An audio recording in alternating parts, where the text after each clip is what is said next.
Hola Diego, qué gusto saludarte. Muy buenas noches. Raúl, igual, cada vez te sale más natural. Es que ante las circunstancias no hay forma de evitarlo, Diego. No hay forma. No, ya se volvió muletilla la palabra. Sí, hombre. Pero digo, escuchaste al presidente hablando sobre la diferencia entre la clase media arribista y los pobres, ¿no? El día de ayer. Y lo que hizo el presidente, digo, no, para los que no lo vieron, fue decir la diferencia de actitud entre un pobre que llega a vacunarse y da las gracias, todavía manda bendiciones, frente a una clase media arribista que llega enojado, gritando, exigiendo.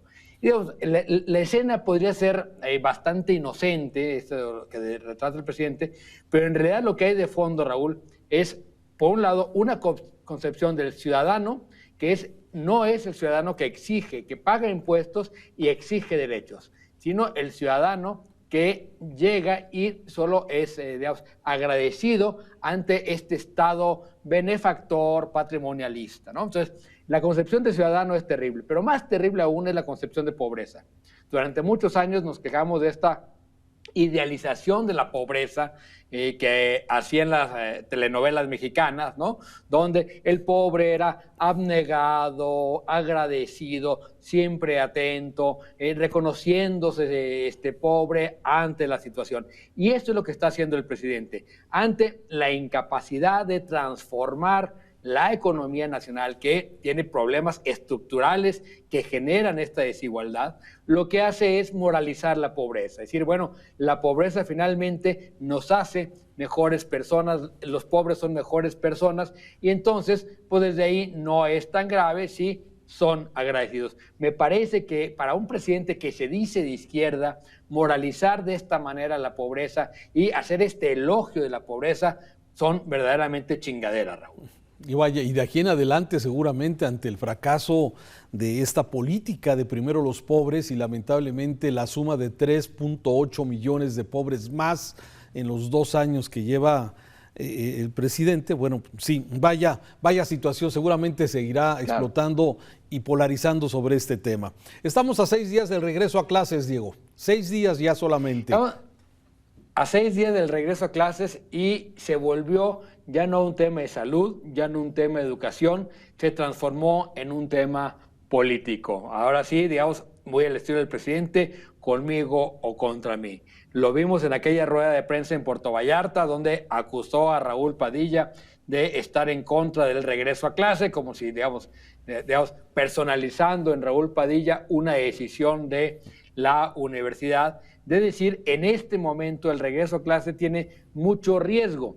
Y sin embargo, lo que hemos visto, Raúl, es cómo esto se convirtió ya no en un asunto, digamos, de educación, de cómo protegemos a los niños, sino en un asunto de una decisión de hay que tomar riesgos y tomamos el riesgo y el riesgo es regresar a clase.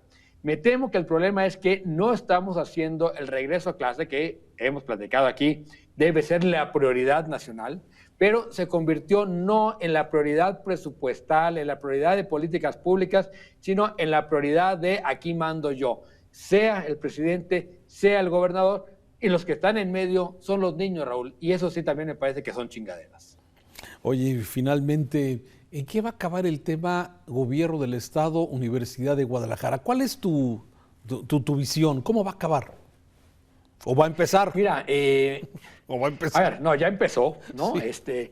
¿Otra vez? Digo, ¿va a empezar otra vez? Algunos, digamos, dentro del gobierno dicen que es un asunto más personalizado del gobernador contra Raúl Padilla y que son una serie de golpes que tiene preparados el gobernador. Sin embargo, este viernes van a tener un diálogo, vamos a ver qué pasa.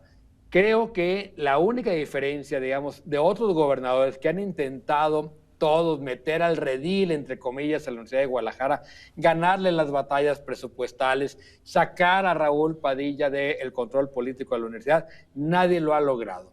La única diferencia que puede haber en esta ocasión es que lo que tenemos es un presidente que sí quiere meterse al pleito. Es decir, a diferencia de otros presidentes de la República que decían, pues sí, debe ser incómodo tener a Raúl Padilla, pero en términos del gobierno federal no le significaba nada.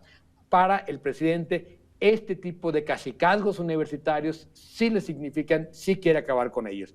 Y basta ver lo que pasó en el estado de Hidalgo con Gerardo Sosa, en la llamada Sosa Nostra, ¿no? Sí. Donde acabó en el bote. Entonces, no descartemos, digamos, el escenario más extremo sería, digamos, que se personalice el tema en Raúl Padilla y haya acciones, incluso, pues, acciones penales o por lo menos demandas o que le manden a la UIF. Acuérdate que si el presidente, si eres su cuate o su hermano, justicia y gracia, o más gracia que justicia. Pero si no, ahí está Santiago Nieto y Gertz y te atienes a las consecuencias. Diego, muchas gracias. Te mando un saludo, buenas noches. Al contrario, Raúl, un abrazo.